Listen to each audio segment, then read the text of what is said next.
وَوَسِّعْ عَلَيْهَا مَدْخَلَهَا، اس کی قبر کو اس پر وسیع کر دے، بے حق کے نبی کا، تجھے تیرے نبی محمد مصطفیٰ کا وسیلہ۔ آقا علیہ السلام دعا کر رہے ہیں، فرمایا وَسِّعْ عَلَيْهَا مَدْخَلَهَا بے حق کے نبی، بالا باری تعالیٰ تجھے میرا واسطہ، میرا وسیلہ، محمد مصطفیٰ کا وسیلہ، اس کی قبر کو وسیع کر دے۔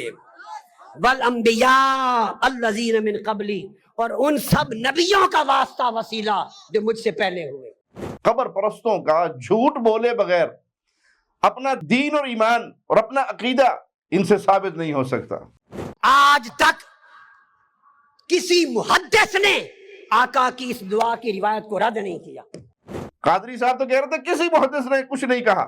یہ 6 صدی ہجری میں ہی امام ابن الجوزی رحمہ اللہ نے اس روایت کی تضعیف کی۔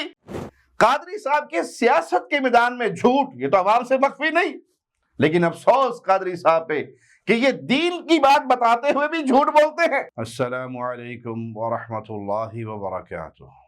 ان الحمد للہ نحمده ونستعینه ونستغفره ونعوذ باللہ من شرور انفسنا ومن سیئات اعمالنا من يهده الله فلا مضل له ومن يضلل فلا هادي له أشهد أن لا إله إلا الله وحده لا شريك له وأشهد أن محمدا عبده ورسوله أما بعد۔ اس بات میں کوئی شک نہیں کہ کتاب و سنت میں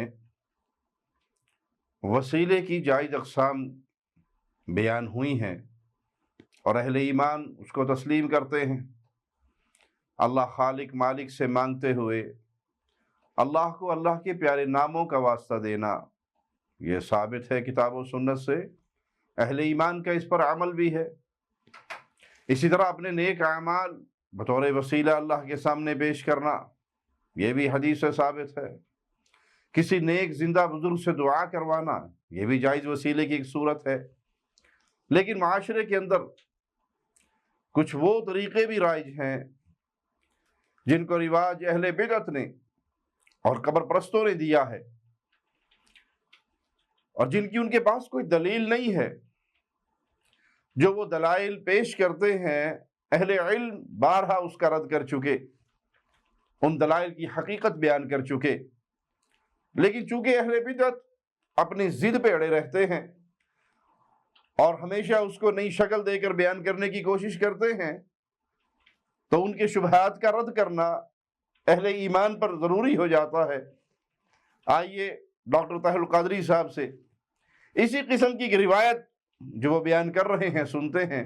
میں آپ کو حدیث دے رہا ہوں، اور یہ حدیث دے رہا ہوں، آج تک کسی محدث نے آقا کی اس دعا کی روایت کو رد نہیں کیا، رد نہیں کیا۔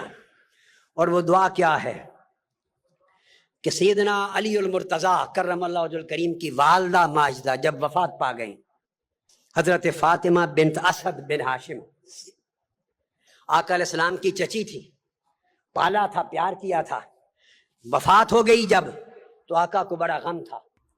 کچھ آگے چل کر قادری صاحب مزید کیا فرماتے ہیں ذرا سنیے۔ اور آگے وَوَسِّعْ عَلَيْهَا مَدْخَلَهَا، اس کی قبر کو اس پر وسیع کر دے، بے حق کے نبی کا، تجھے تیرے نبی محمد مصطفیٰ کا وسیلہ۔ آقا علیہ السلام دعا کر رہے ہیں، فرمایا وَسِّعْ عَلَيْهَا مَدْخَلَهَا بے حق کے نبی، بالا باری تعالیٰ تجھے میرا واسطہ، میرا وسیلہ، محمد مصطفیٰ کا وسیلہ، اس کی قبر کو وسیع کر دے۔ والانبیاء الذین من قبلی، اور ان سب نبیوں کا واسطہ، وسیلہ جو مجھ سے پہلے ہوئے۔ قادری صاحب کی اس کلپ میں جھوٹ کیا ہے کہ کسی محدث نے آقا کی اس دعا کی روایت کو رد نہیں کیا۔ افسوس قبر پرستوں کا جھوٹ بولے بغیر اپنا دین اور ایمان اور اپنا عقیدہ ان سے ثابت نہیں ہو سکتا۔ یہ دیکھیں 6 صدی کے عظیم محدث امام ابن الجوزی رحمہ اللہ کی کتاب العلل المتناہیہ فی الاحادیث الواہیہ، یعنی کمزور اور ضعیف روایات پر مبنی کتاب. اس کی جلد 1 ہے، صفحہ 269 ہے. اس روایت کا آغاز ہو رہا ہے. پھر اگلا صفحہ 270 کو بھی دیکھ لیں. قال المؤلف تفرد به روح بن صلاح وهو في عداد المجهولين وقد ضعفه ابن عدی. امام ابن الجوزی رحمہ اللہ نے فرمایا اس کے روایت کرنے میں روح بن صلاح کا تفرد ہے، وہ مجہولین کے شمار میں ہے اور اسے ابن عدی نے ضعیف قرار دیا. قادری صاحب تو کہہ رہے تھے کسی محدث نے کچھ نہیں کہا. یہ 6 صدی ہجری میں ہی امام ابن الجوزی رحمہ اللہ نے اس روایت کی تضعیف کی. لیکن قادری صاحب کو سنیے کیا فرماتے ہیں.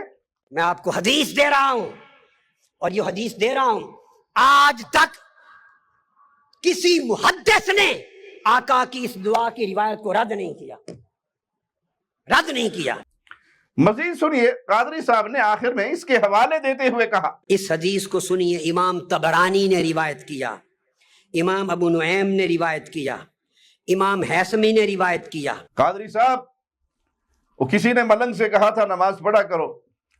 ملنگ نے کہا کہ قرآن میں لکھا ہے نماز نہیں پڑھنی چاہیے. اس نے کہا قرآن میں نماز سے منع ہے. ہاں ہاں بالکل منع ہے. یا ایھا الذین آمنوا لا تقربوا الصلاۃ، ایمان والو نماز سے نیڑے نہ جایا جے. اس نے کہا ملنگ جی آگے تو پڑھو وانتم سکارا، یہ حکم کب کا ہے؟ جب تم نشے میں ہو. آگے والی بات بھی ذرا بیان کر دیجئے.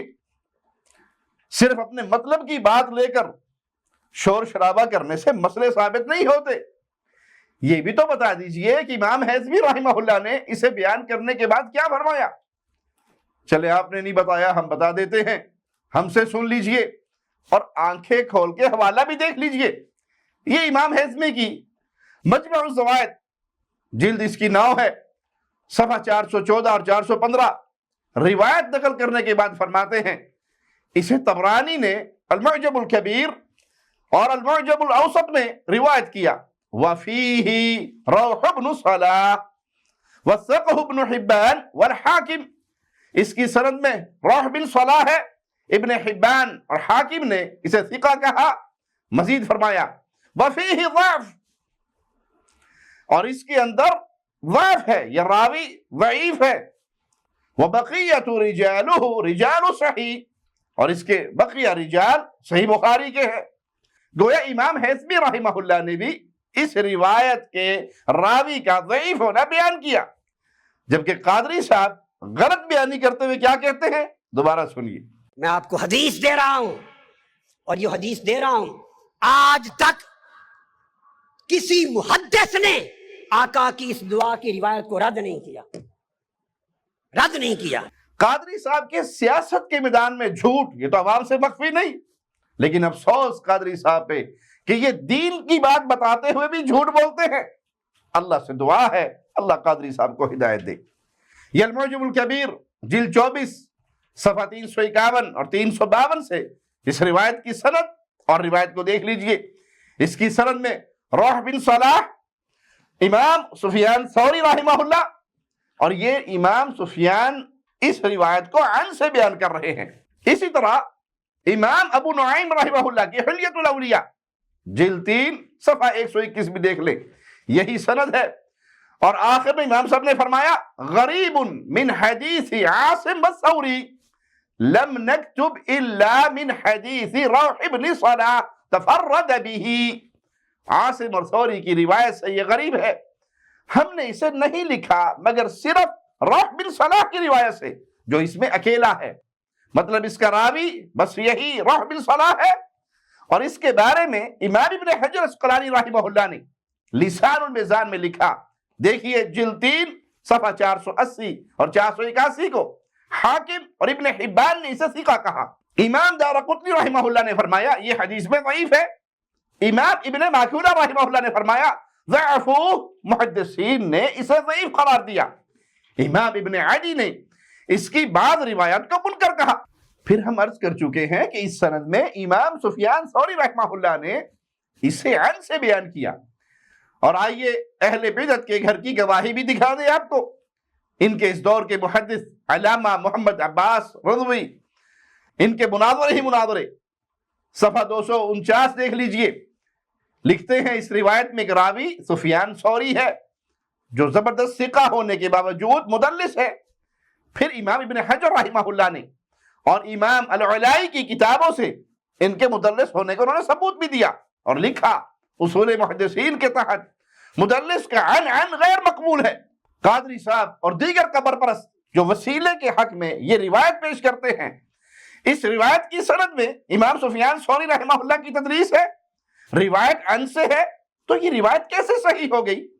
یہ روایت روح بن صلاح کے ضعیف اور سفیان ثوری رحمہ اللہ کی تدلیس کی وجہ سے ضعیف ہے۔ دعا میں بحق نبی یا بحق فلان یہ کہنا ہرگز رسول اللہ صلی اللہ علیہ وسلم کی سنت نہیں، کیونکہ یہ کسی بھی صحیح روایت سے ثابت نہیں۔ آپ ضعیف روایات کی بنیاد پر شور شرابہ کر کے اپنے عقائد منوانا چاہیں تو آپ کی زبردستی ہے، لیکن جن کی عقلیں سلامت ہیں وہ ہر روایت کی تحقیق کرتے ہیں اور اپنا دین، اپنا ایمان، اپنا عقیدہ رسول اللہ صلی اللہ علیہ وسلم کی صحیح احادیث سے لیتے ہیں۔ اللہ سے دعا ہے اللہ ہمیں اس دین اور عقیدے پہ باقی رکھے جس کو صحابہ کرام نے محمد کریم صلی اللہ علیہ وسلم سے سیکھا اور پھر صحیح روایات کی روشنی میں وہ امت تک پہنچا۔ اقول قولی ھذا واستغفر اللہ لی ولکم ولسائر المسلمین۔